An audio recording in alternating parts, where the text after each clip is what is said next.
कभी सोचा है कि क्या ऐसा हो सकता है कि हजारों साल पुराने ग्रंथों में आज की टेक्नोलॉजी से भी आगे की बातें लिखी हों?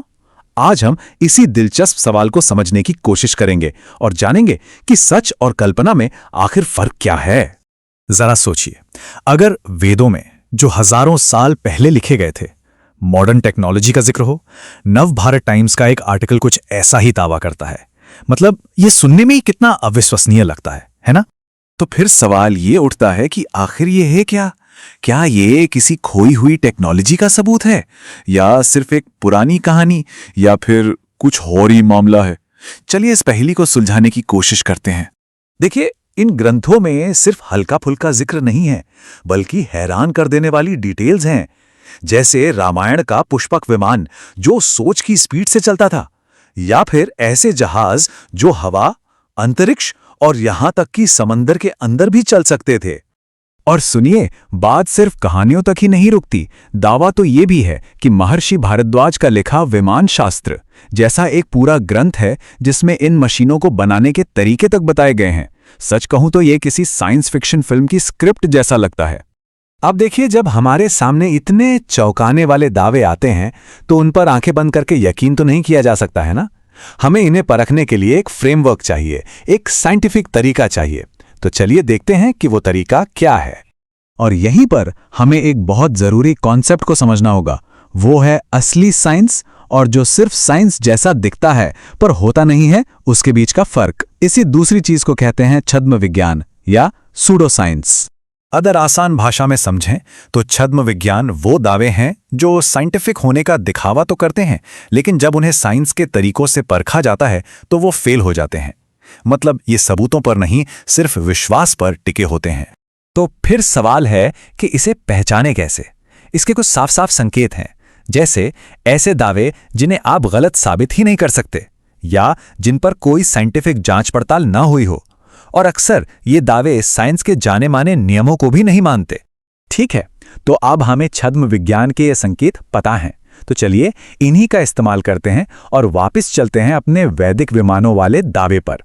देखते हैं कि इस फ्रेमवर्क में ये दावा कहां फिट बैठता है। तो देखिए, एक तरफ तो ये दावा है कि प्राचीन भारत में विमान बनाए गए थे, और दूसरी तरफ है इसका साइंटिफिक मूल्यांकन। और वो मूल्यांकन साफ साफ कहता है कि इन विमानों के जो डिजाइन बताए गए हैं वो एरोडायनेमिक्स के हिसाब से उड़ ही नहीं सकते थे। असल में ये कोई हवा में कही गई बात नहीं है।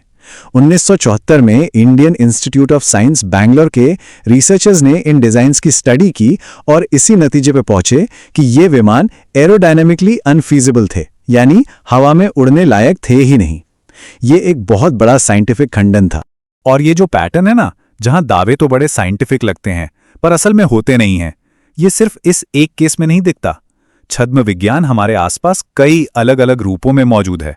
असल में ये पैटर्न कई अलग अलग फील्ड्स में बार बार दिखाई देता है। चलिए कुछ और मशहूर उदाहरण देखते हैं। ज्योतिष को ही ले लीजिए। सदियों से लोग इस पर यकीन करते आए हैं, लेकिन जब भी इसकी भविष्यवाणियों को साइंटिफिक तरीकों से परखा गया, वो गलत साबित हुई। या फिर फ्लैट अर्थ यानी समतल पृथ्वी का सिद्धांत। आज जब हमारे पास स्पेस से ली गई पृथ्वी की इतनी सारी तस्वीरें हैं, इतने पक्के सबूत हैं, तब भी कुछ लोग मानने को तैयार नहीं हैं। इतिहास से एक और उदाहरण है लाइसेंकोवाद का। ये सोवियत यूनियन में एक पॉलिटिकल कैंपेन था जिसने जेनेटिक्स के साइंटिफिक सिद्धांतों को ही नकार दिया, और इसकी वजह से वहां की खेती को भारी नुकसान झेलना पड़ा। और हाँ, ग्राफोलॉजी यानी हैंडराइटिंग से किसी की पर्सनालिटी बताने का दावा, ये भी छद्म विज्ञान ही माना जाता है। स्टडीज में पाया गया है कि इसके नतीजे महज तुक्का लगाने से बेहतर नहीं होते।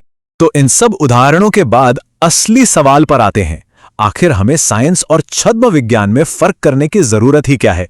हमारी जिंदगी पर इसका क्या असर पड़ता है? इसके पीछे 3 बहुत बड़ी वजह हैं। पहली बात तो ये कि यह हमें गुमराह होने से बचाता है। दूसरी बात, ये हमें धोखाधड़ी और किसी भी तरह के नुकसान से सुरक्षित रखता है। और तीसरी और सबसे जरूरी बात, ये हमें समझने में मदद करता है कि आखिर साइंस असल में काम कैसे करता है। तो आखिर में बात यह है कि छद्म विज्ञान को पहचानने की ये जो समझ है, ये सिर्फ किताबी ज्ञान नहीं है। ये एक बहुत जरूरी लाइफ स्किल है, एक क्रिटिकल थिंकिंग स्किल है जो हमें बेहतर फैसले लेने में मदद करती है, चाहे वो हमारी हेल्थ हो, फाइनेंस हो या रोजमर्रा की जिंदगी। और आज के दौर में जब हम सब जानकारियों के एक महासागर में हैं, तो ये सवाल पहले से कहीं ज्यादा जरूरी हो गया है कि हम सच को झूठ से, तथ्यों को कल्पना से आखिर अलग करें कैसे। इस सवाल पर जरूर सोचिएगा।